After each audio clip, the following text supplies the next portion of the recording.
Olá, meus amigos, tudo bem? Graça e paz. É uma satisfação imensa falar com vocês mais uma vez aqui no canal do projeto Upomone.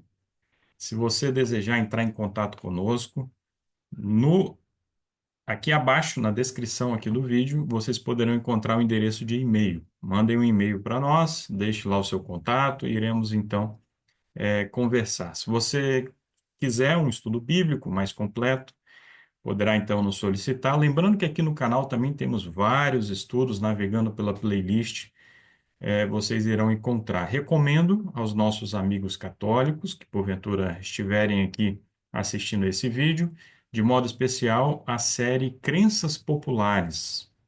Apresentamos aí uma série de estudos, trouxemos convidados, enfim, uma série bem completa, estudos bem profundos, que indicamos a todos. Este vídeo é uma continuação do vídeo anterior sobre o Papa como sucessor de Pedro, né? Será que essa ideia tem fundamento bíblico, fundamento na própria história dos pais da igreja? Recomendamos a todos. Aqui vamos dar uma pincelada, né? Porque o tema de hoje é outro, mas tem conexão com isso, não deixa de ter conexão. Com a recente eleição do Papa atual, né? O Papa Leão XIV, uma série de perguntas têm sido feitas sobre o papel da Igreja Católica, sobre diversas doutrinas, dogmas católicos que são sustentados, se eles teriam, então, fundamentação bíblica. Então, vamos continuar apresentando vários desses estudos, estudos rápidos, como esse que iremos aqui apresentar hoje.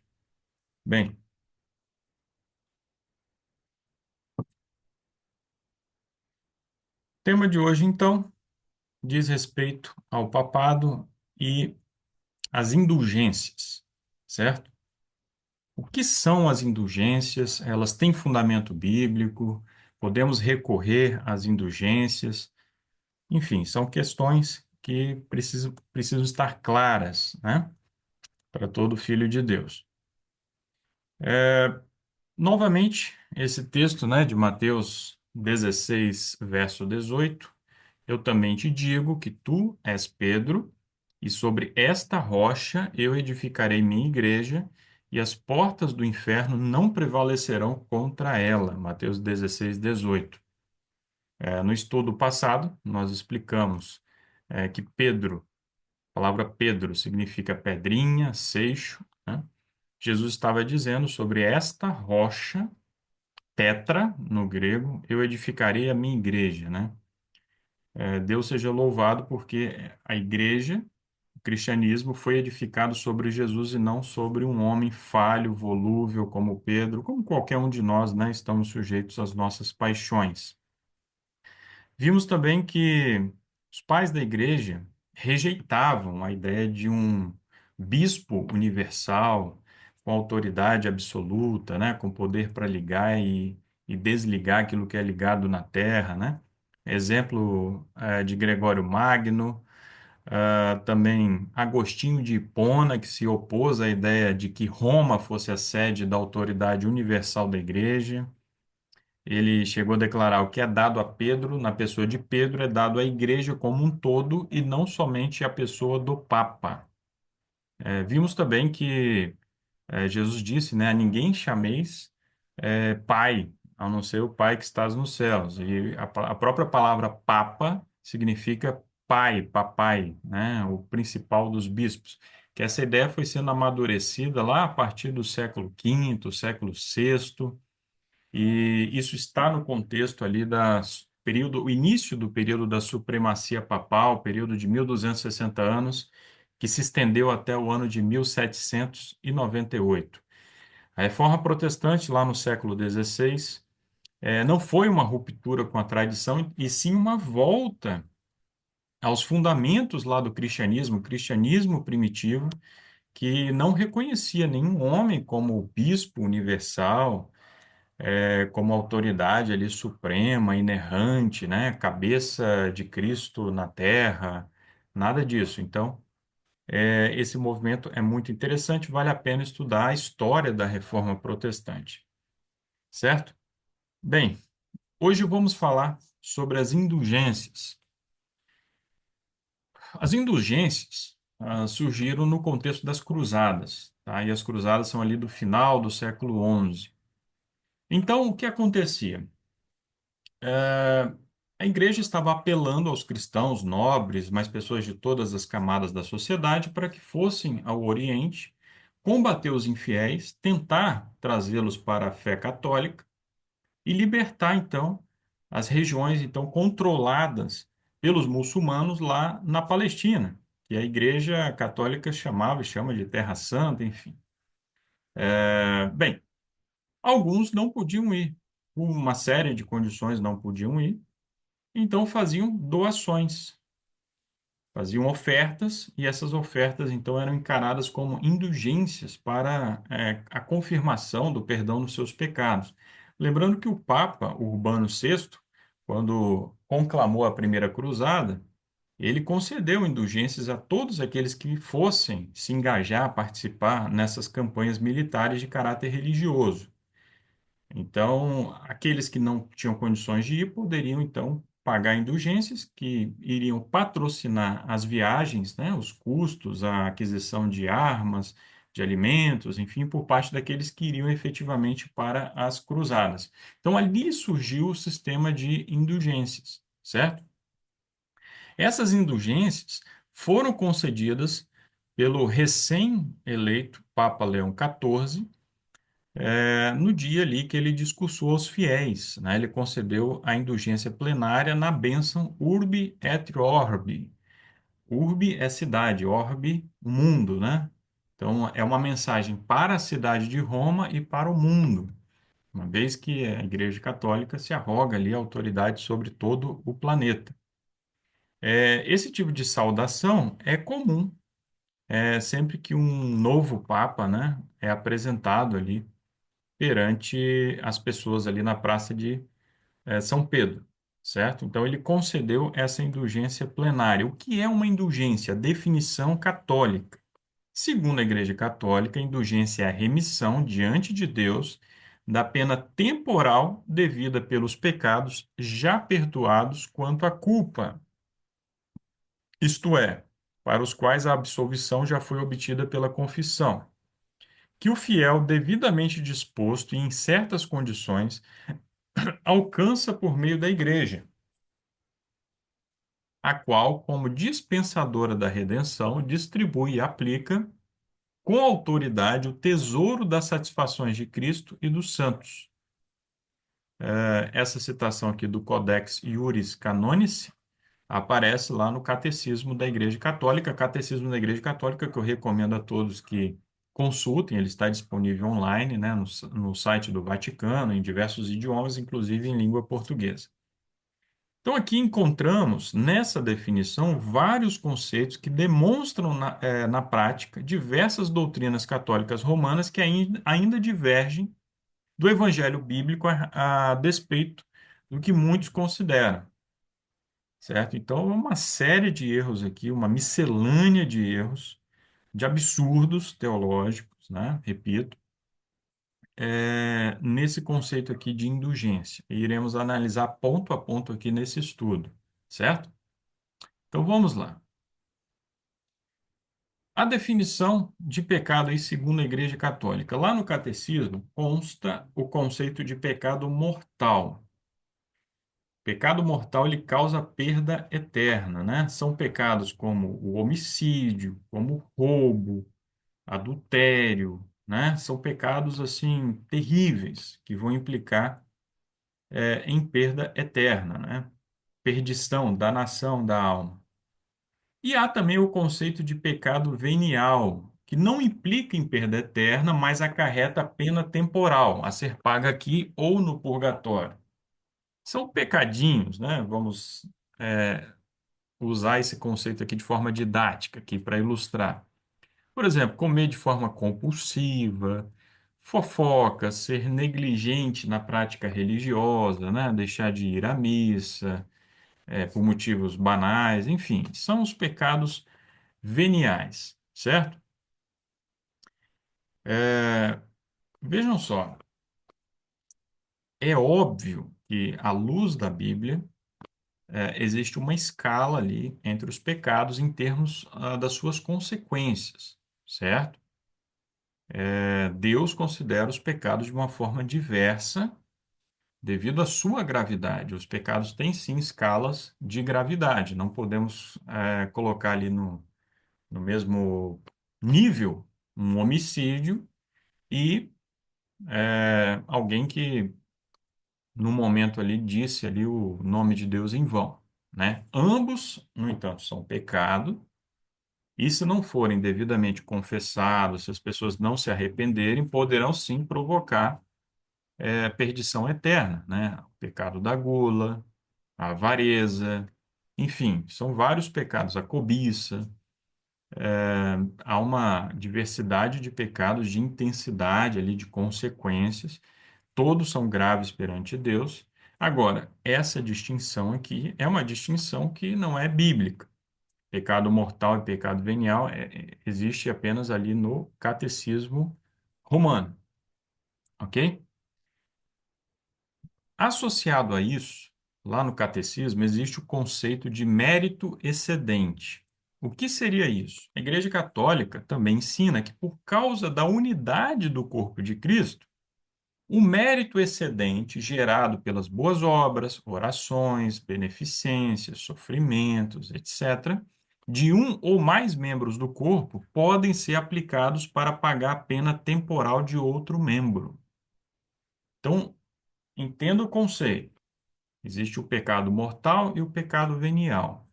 O pecado venial não acarreta em perda eterna, mas ele tem consequências ali, temporais. A alma irá pagar por esses pecados aqui na terra ou no além, né, no purgatório, enfim. Então, a pessoa que cometeu esses pecados está sujeita a esses tormentos. Por outro lado, há pessoas assim extremamente piedosas que passam a vida em mosteiros, em conventos, ou mesmo aqui fora, né, tendo uma vida secular, mas que são extremamente piedosas, religiosas, estão sempre praticando caridade, orações, penitências, etc. E elas têm um mérito excedente. Então, vamos dizer assim, de forma didática, né? Na conta bancária delas da fé perante Deus, elas estão no azul, elas estão com uma sobra, com uma poupança, enquanto que outras pessoas que cometem pecados veniais estão no vermelho. O que pode acontecer então? Esse mérito excedente dessas pessoas piedosas pode ser transferido para aliviar a pena temporal daquelas outras que estão em dívida para com Deus. Olha só esse conceito. E quem vai administrar isso? Quem vai conceder essa graça, essa indulgência?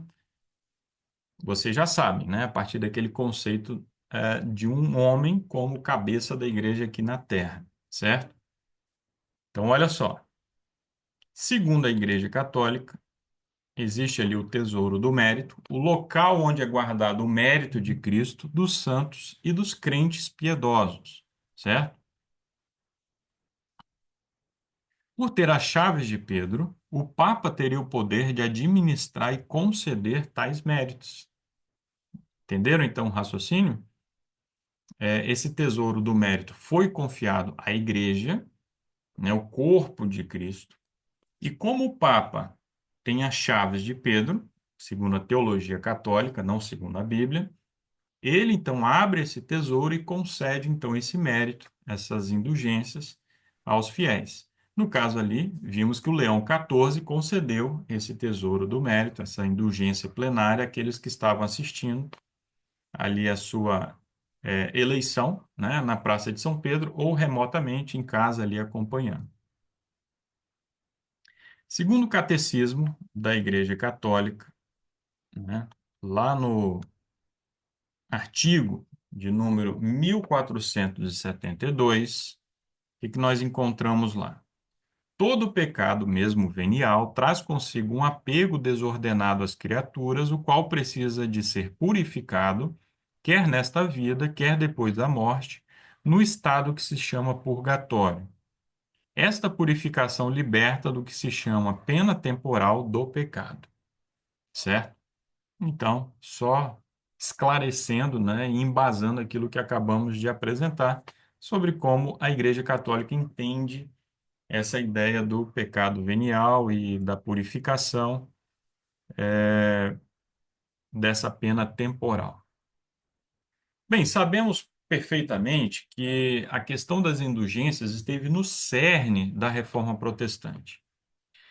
Martinho Lutero iniciou oficialmente a Reforma Protestante no dia 31 de outubro de 1517, divulgando ali as suas 95 teses sobre a justificação pela fé, que eram basicamente uma refutação da ideia das indulgências que o Tetzel estava lá vendendo pela Alemanha afora, né? Era uma época de grandes obras lá no Vaticano e era uma forma, então, de a igreja arrecadar recursos para essas obras, né? Então ocorriam essa venda de indulgências. Os reformadores condenavam toda a corrupção, né, todo o mercado, toda a imoralidade que girava em torno aí dessa questão das indulgências, certo? Atualmente, é verdade, a Santa Sé reprimiu os abusos, né, que existiam em torno dessa questão das indulgências. No entanto, ela ainda as distribui, como o Papa Leão XIV o fez, repito, como parte de seu sistema sacramental com base em doutrinas errôneas e extrabíblicas. Quais são essas doutrinas errôneas e extrabíblicas? Primeiro, há um erro aí na definição de pecado. Pecado, segundo a Bíblia, é transgressão da lei. Então, existe aí um erro na ideia de pecado, na definição de pecado. Há uma negação na prática da doutrina da justificação.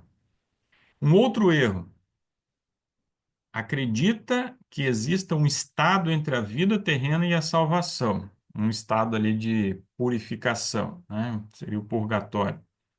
Erra sobre um suposto tesouro de méritos da igreja triunfante disponível para a igreja militante, né?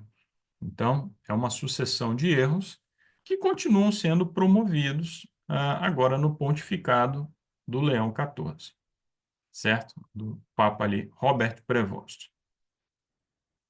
Um outro erro muito grave que podemos encontrar lá no Catecismo da Igreja Católica, número 1479. É um erro aí que relaciona indulgências com a imortalidade da alma, né? Que é um erro grave que a maioria das religiões hoje sustenta. O catolicismo não é diferente. Então, nesse ponto aqui do catecismo, nós vamos ler, existe uma relação entre as indulgências e a ideia da imortalidade da alma. Uma vez que os fiéis defuntos, em vias de purificação, também são membros da mesma comunhão dos santos, nós podemos ajudá-los, entre outros modos, obtendo para eles indulgências, de modo que sejam libertos das penas temporais devidas pelos seus pecados. Muito absurda essa ideia. Primeiro, que os mortos não sabem de coisa alguma, né? Podemos ler isso lá em Eclesiastes 9, verso 5. A sua memória está entregue ao esquecimento. Podemos voltar ao Gênesis, né? Quando Deus criou o homem, fez do homem uma alma vivente. Então, o homem não tem uma alma vivente, o homem é uma alma vivente. A união de corpo e espírito. A alma que pecar, lembre-se, essa morrerá. Então, a alma é mortal. A partir do momento que o homem comeu do fruto proibido, ele e sua mulher tornaram-se mortais, né? Sujeitos à morte. E a mentira que a serpente disse para Eva lá no jardim foi justamente não morrerás. Essa mentira tem sido popularizada ao longo das eras e ela vai puxando outros erros para junto dela, né? Como erros como a oração pelos mortos, a mediação dos santos, as indulgências e daí por diante, uma sucessão de erros, né? Então vale a pena ler lá o Gênesis, lembrando que a mesma palavra lá do hebraico nefesh, alma, o homem tornou-se uma alma vivente. A mesma palavra é aplicada aos animais. E o próprio Salomão, né, aprofundou essa ideia de que assim como morre o homem, assim também morrem os animais. Vale a pena ler Salmo 115, 17, 6, verso 5, 146, verso 3, lá, 146, verso 3 e verso 4.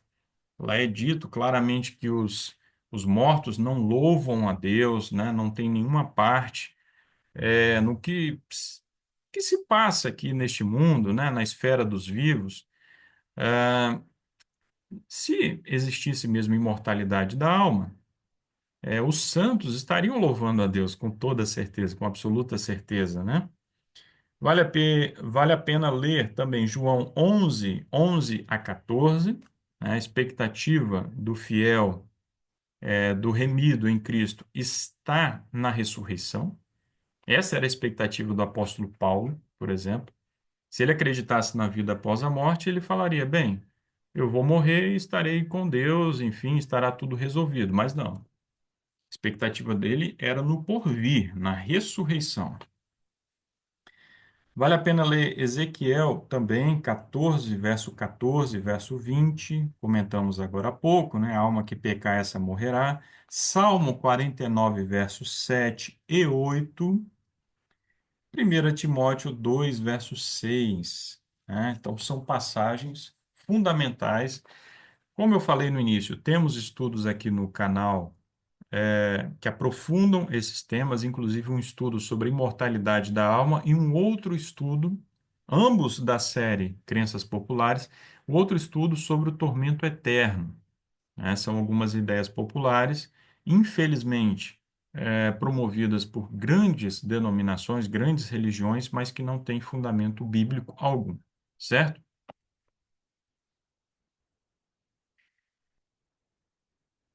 A ideia de indulgências, né? As indulgências foram criadas com o propósito de cancelar o castigo temporal pelos pecados perdoados. Então, assim, as indulgências são supérfluas. Se os pecados foram perdoados, foram pagos pelo sangue de Cristo, não há um castigo temporal que a pessoa que cometeu esses pecados tenha que pagar. Toda a culpa pelo pecado foi paga por Cristo. Ele tomou sobre si os nossos pecados, certo? Então, Cristo em seu sacrifício perfeito, pleno, por isso que depois da morte de Cristo, sacrifícios de animais não foram mais necessários, né? Porque esses sacrifícios apontavam para Cristo. Cristo, então, morreu por nós em seu sacrifício perfeito, pagou toda a culpa do pecado, livrando o pecador redimido do seu castigo e lhe creditando sua justiça perfeita, certo? É simples assim. Temos aí Romanos 8, verso 1. Portanto, agora nenhuma condenação há para os que estão em Cristo Jesus, que não andam segundo a carne, mas segundo o Espírito. Não há condenação, nem mesmo de pena temporal, nada disso, certo? Temos aqui nessa vida as consequências do pecado, né? Pessoas justas podem morrer de forma violenta, podem sofrer com doenças aí terríveis, dentre outras consequências do pecado. Agora, uma pena temporal de pecados já perdoados, isso não existe, esse conceito não é bíblico. Se não há culpa alguma, segundo estamos vendo aqui em Romanos 8, verso 1, não há castigo temporal a ser pago, certo? Essa ideia de tesouro dos santos é um conceito antibíblico e ilógico, porque vejam bem, se os méritos de Cristo, se o que Cristo fez por cada um de nós, isso é infinito, né? Esses méritos são indefinidos, então que possível benefício poderia ser sobreposto ao que já é infinito? Entende? Segundo o catolicismo, esses méritos aí, enfim, se daria pelas obras e orações de Maria e dos santos. Mas, ora, o sacrifício de Cristo é perfeito, ele é indefinido, né? Que conceito mais antibíblico e ilógico. E aí nós entendemos o porquê muitos de nossos amigos católicos acabam olhando muito mais para os santos, para Maria, do que para o próprio Jesus, né? Nós sempre lembramos que há muito mais procissões em homenagem a Maria e a santos, dias santos, enfim, do que a Jesus, né? As referências a esses mediadores são muito mais numerosas no catolicismo do que o próprio Jesus. Isso é muito triste. Há uma outra ideia herética, né, de uma interconexão Cristo-Igreja. Segundo esse conceito, a Igreja Católica é a extensão da encarnação de Cristo, tornando necessária a mediação do perdão pela Igreja, além de outros bens espirituais imprescindíveis, né? Então vejam que conceito totalmente antibíblico, né? A teologia evangélica, a teologia adventista, por consequência, rejeitam a doutrina das indulgências. É uma ideia que não tem realmente fundamento bíblico algum, nós a rejeitamos. Olha só, a igreja é o corpo de Cristo, certo? De fato é o corpo de Cristo, nós somos membros do corpo de Cristo. Porém, não temos que recorrer a nenhum mediador para o perdão dos nossos pecados, exceto Jesus. Nosso único mediador é Jesus. Mais ninguém. Ele está, neste momento, ministrando no santuário celestial, em prol de todos os pecadores redimidos, todos aqueles que confessam seus pecados, que se arrependem. Então, Jesus está lá ministrando em nosso favor. É o único mediador, mais ninguém. Catecismo de Pio X. Temos ali a pergunta, uma resposta, número 801. Em que apreço devemos ter pelas indulgências? Devemos ter as indulgências em muito grande apreço, porque com elas se satisfaz a justiça de Deus mais depressa e mais facilmente se alcança a posse do céu. Olha, então assim, as indulgências para o catolicismo são da maior importância, né? O fiel deve dar ali um grande apreço, ter em alta consideração as indulgências, por mais que elas careçam de fundamento bíblico e sejam nefastas, né? Ao cristianismo, a ideia da justificação, né, acaba anulando a justificação de Cristo, o que Cristo fez por nós no Calvário, né? Segundo Romanos 5, verso 1, nós temos paz em Cristo, né? Devido ao seu sacrifício. Ele restaurou a paz entre o pecador e a divindade. Então, a justiça divina é satisfeita plenamente com a morte e a ressurreição de Jesus e o seu ministério no santuário celestial. O sangue de Jesus derramado no Calvário é eficaz para nos perdoar de toda injustiça. Está lá em 1 João, primeira epístola de João, capítulo 1, verso 9. Se nós confessarmos os nossos pecados, ele é fiel para nos livrar de toda a injustiça, para nos perdoar plenamente. Então, que os nossos olhos estejam sempre voltados para Jesus, para o seu sacrifício, o seu ministério em favor de cada um de nós.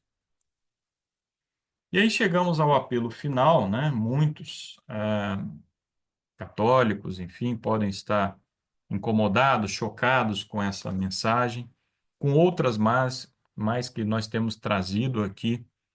E lembramos sempre que não estamos nos opondo a pessoas, estamos nos opondo a ideias, a ensinamentos que são contrários, sim, à palavra de Deus, e pregamos isso com muito carinho, com muito amor pelos nossos amigos católicos.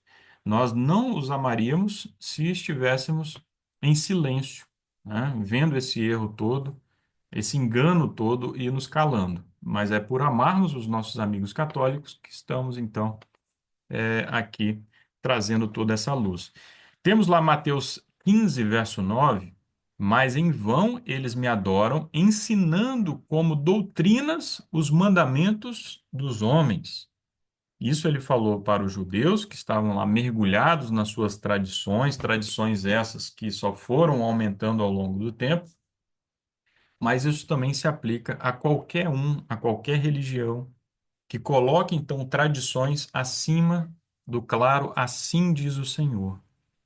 Então, se você está apegado a tradições e essas tradições não têm respaldo bíblico, por favor, meu amigo, rejeite essas tradições. O Espírito Santo irá lhe capacitar para olhar para o céu, para Cristo e rejeitar todas essas tradições sem fundamento bíblico. E o apelo também que está lá em Apocalipse, capítulo 18, verso 4. E eu ouvi outra voz do céu dizendo: Sai dela, povo meu, para que não sejais participantes de seus pecados e para que não recebam suas pragas. O apelo de Deus é para que todos que estão nesse sistema religioso falso, né, cheio, repleto de tradições, de ensinamentos humanos, é para que deixem esse sistema, essas igrejas, né, e se juntem ao povo de Deus, aquele que guarda os mandamentos e tem o testemunho de Jesus, certo? Muito em breve, só haverão dois grupos: os que têm o selo de Deus, que é colocado em nossos corações, em nossas mentes, pelo Espírito Santo, no processo de conversão. O selo de Deus é o sábado, porque dos 10 mandamentos é o que aponta ali Deus como legislador, aponta a sua autoridade, sua jurisdição. Então, o povo que está confirmado ali na fé, por meio dos méritos de Cristo, o Espírito Santo trabalhando nos corações desse povo, um povo obediente à lei de Deus. Então ele estará separado.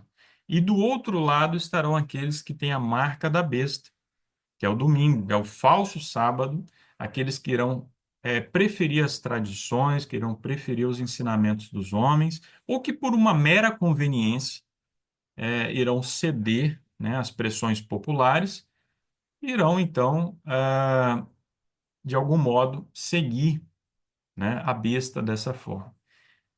Temos estudos aqui no canal, definindo de forma mais profunda, ali, com textos bíblicos, toda essa questão da marca da besta, o selo de Deus. Aqui fazemos um convite para que você continue estudando esse assunto, certo?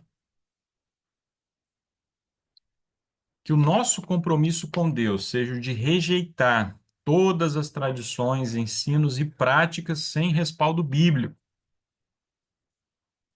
Deus não aceita uma outra oferta que não seja a oferta que ele determinou. Nós deveremos ser um sacrifício vivos, que a nossa oferta maior seja o nosso coração, de forma plena. Todo aquele que precisar rejeitar pai, mãe, filhos, parentes, amigos, para seguir a Cristo terá uma recompensa eterna nos céus. Mas aqueles que rejeitarem a Cristo, também por todas essas questões, relações e coisas, seja lá o que for, terá também a rejeição, no juízo. Então, fique essa reflexão. Que possamos aceitar o sacrifício de Cristo como suficiente para a nossa salvação, sem obras, sem indulgência, sem penitência, sem nada disso. E com o poder do Espírito Santo, que possamos viver uma vida santa para todo sempre. Que Deus nos abençoe ricamente. Continuamos à disposição. Vou deixar aqui na descrição desse vídeo, como um comentário fixado, uma carta do nosso coração aos nossos amigos católicos. O que temos a dizer para os nossos amigos católicos que não tivemos tempo de dizer aqui nesse vídeo. Que Deus os abençoe. Até a próxima.